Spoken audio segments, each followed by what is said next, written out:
Selamat malam teman-teman, Bapak Ibu, juga para pemirsa dimanapun Anda berada. Terima kasih sudah mengikuti acara KKR anak-anak di hari yang keempat bersama saya, Vinenda Abigail Daniela Rianto dari Jemaat Mandungan dan Kalikebo. Sebelum kita mendengarkan firman Tuhan, mari kita bersatu dalam doa. Tuhan, terima kasih Engkau sudah menjaga kami, berkati kami ingin mendengarkan firman-Mu. Berkati supaya Roh Kudus hadir di tengah-tengah kami. Terima kasih Tuhan, di dalam nama Tuhan Yesus kami berdoa. Amin. Nah, judul pada cerita hari ini adalah Menjadi Tangan Yesus. Nah, pada suatu hari itu ada dua anak yang bernama Lerin dan Sherin.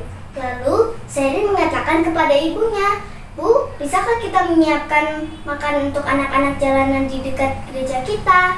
Lalu ibunya berkata, "Ide bagus anakku, tapi berapa banyak uang yang kita perlukan untuk memberi makan mereka semua?" Dengan tatapan bingung.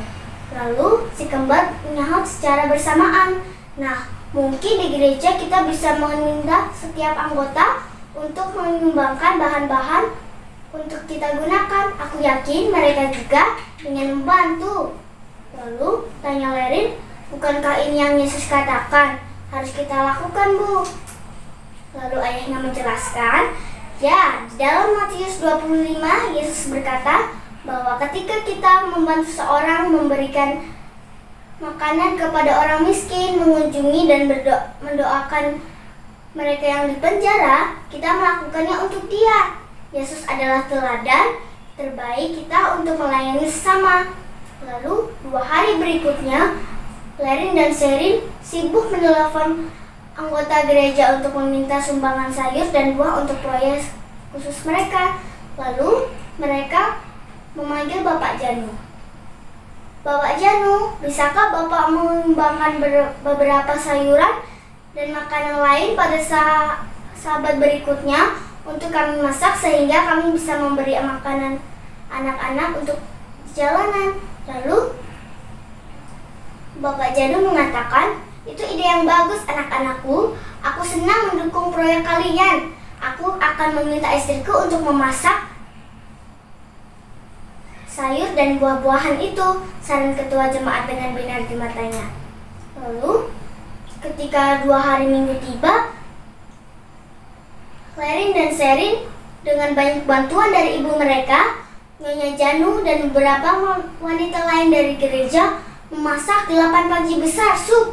Lalu ayah mereka dan beberapa penatua serta diaken gereja membantu mengangkut mereka ke taman tempat mereka bertemu dengan anak-anak jalanan. Betapa sibuknya hari itu. Lalu setelah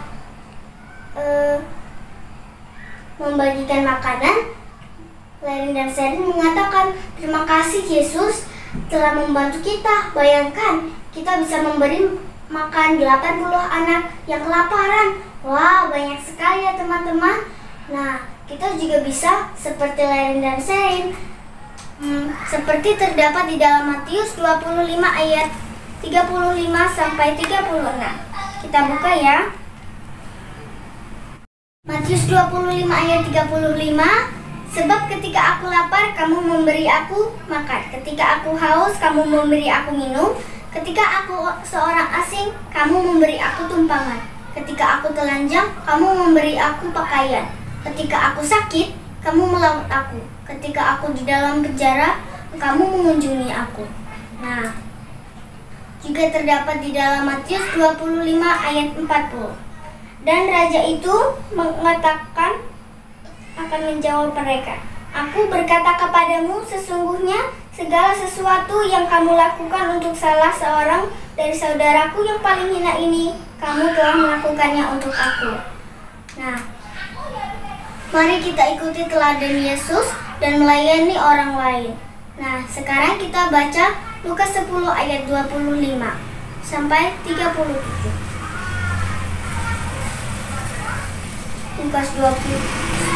Lukas 10 ayat 25. "Jawab orang itu, 'Kasihilah Tuhan Allahmu dengan segenap hatimu dan dengan segenap jiwamu dan dengan segenap kekuatanmu dan dengan segenap akal budimu dan kasihilah sesamamu manusia seperti dirimu sendiri. Teman-teman juga bisa membuat bantuan seperti Lerin dan Sherin ini. Nah, dengan teman-teman di gereja kita. Kami, Pathfinder Mandungan dan Kali Kebo, juga pernah melakukan seperti Lerin dan Sherin lakukan, membagi-bagikan makanan warga sekitar gereja kami. Teman-teman juga ya, supaya teman-teman juga menjadi tangan Yesus. Demikianlah firman Tuhan yang saya sampaikan. Tuhan memberkati. Dah.